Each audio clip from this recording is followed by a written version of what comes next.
Sa pagtatapos nga ng ating huling video kung saan nasaksihan natin ang kwento ng Shadow Monarch at ang pagdating na rin nila Director Wu at Guildmaster Choi sa Cartenon Temple, ay i-review naman natin ang susunod na episode o ang chapter 129 sa manwa ng solo leveling. Ito nga pala si JB Habi, sit back and relax and enjoy the video. Nag-umpisa ang chapter sa Shadow Monarch at may napansin naman si Jinwoo sa may di kalayuan. 2 gate ang lumitaw dito. Sa pagbasag ng gate, libo-libong mga sundalo naman ang lumabas mula rito. Nasabi naman na ang Ricardos, Peitos, Rockhan, Ingreas at pati na rin ang Esil's Ladder Clan ay lumabas sa gate na ito. Makikita rin ang paglabas ng higanteng lobo sa pulang gate at nauna na dito ang libo-libong mga halimaw. Ipinakita na rin dito ang isang sundalo kasama ng higanteng lobo. Hinarap naman ito ng Shadow Monarch ng walang pag-aalinlangan. Nalipat naman ang panel sa sugatang lalaki at wika ng mga kasama nito na bilisan nyo at pagalinhin nyo siya. Sigaw naman ni Guildmaster Choi na umayos kayo ng formation at kunin ang mga sugatang mga hunter sa ligtas na lugar. Wika naman ng isang lalaki na pinapagaling ang kasama nito na, Myungchul maghintay ka lang at makakaya mo ito. Nagsipagbangong muli naman ang mga estatwa at naghanda na para lumaban. Wika naman ng architect. Para sa mga taong buhay pa pagkatapos matalo ang aking mga puppet, ay bibigyan ko kayo ng karangalan na masaksihan ang dakilang pagkabuhay ng hari at kung mabubuhay pa kayo ng matagal. Naghanda ng umatake ang higanteng estatwa. Sigaw ni Guildmaster Choi na mag-ingat kayo. Umatake naman ang higanteng estatwa gamit ang kanyang laser sa kanyang mga mata na dumurog talaga sa madadaanan nito.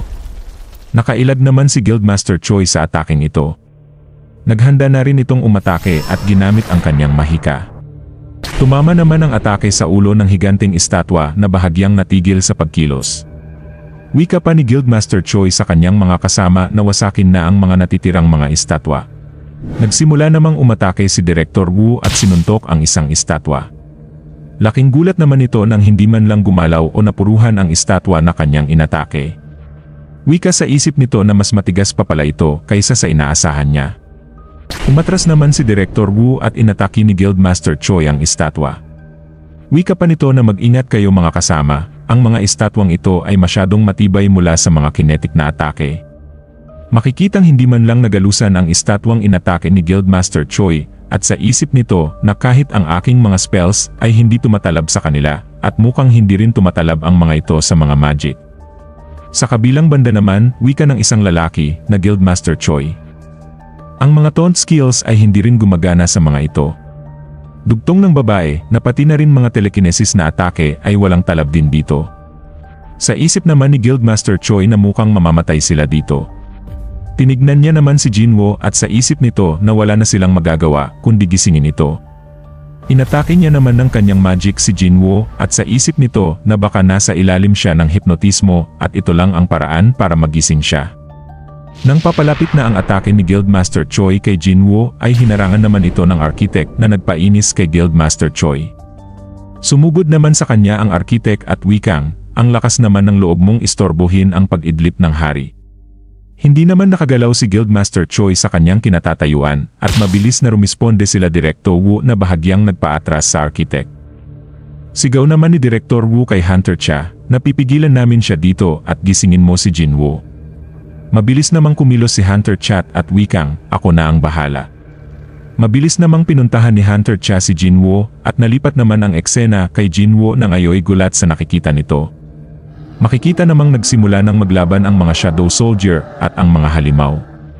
Sa isip ni Jinwoo na ang mga Shadow Soldier ay nagre-regenerate pa rin at kung siya ito, siguradong matagal nang ubos ang kanyang mana at dugtong nito na mukhang ang Shadow Monarch ay may hindi masukat na mana.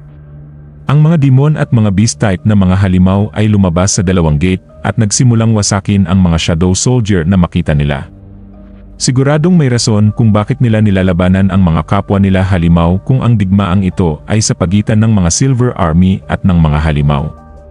Dugtong ni Jinwoo na, maliban na lang kung hindi kakampi ng Shadow Monarch ang mga halimaw, at kung hindi iyon ang kaso, mukhang isa itong civil war. Makikitang maraming sundalo na rin ang mga nasawi sa laban at natalo na rin ng Shadow Monarch ang general ng mga sundalo.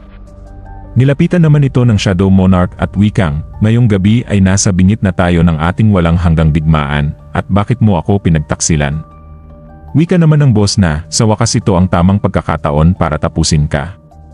Wika ng Shadow Monarch. Sabihin mo ang rason mo, traitor. Natawa naman ng boss at may sinabi naman ito sa Shadow Monarch sa ibang lengguwahe. Nagpatuloy sa pagsasalita ang boss na mukhang ikinagulat ng Shadow Monarch. Sinunggaban niya naman ito sa kanyang ulo at iniangat niya ito. Patuloy pa rin sa pagbanggit ng mga salita ang boss na nagpagalit sa Shadow Monarch. Pagkatapos niyan ay tuluyan na ngang pinaslang ng Shadow Monarch ang boss.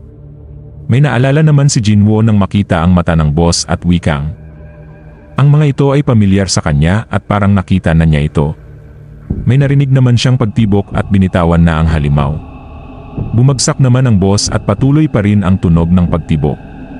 Naalala niya naman na ito ay si Baran, ang Demon King. Tanong nito na ano ang ginagawa ni Baran dito. Nagtaka naman si Jinwoo na nasa harap na niya pala si Baran at nasa katauhan na siya ng Shadow Monarch. Tanong ni Jinwoo, ano ito at bakit hindi ko ito napansin?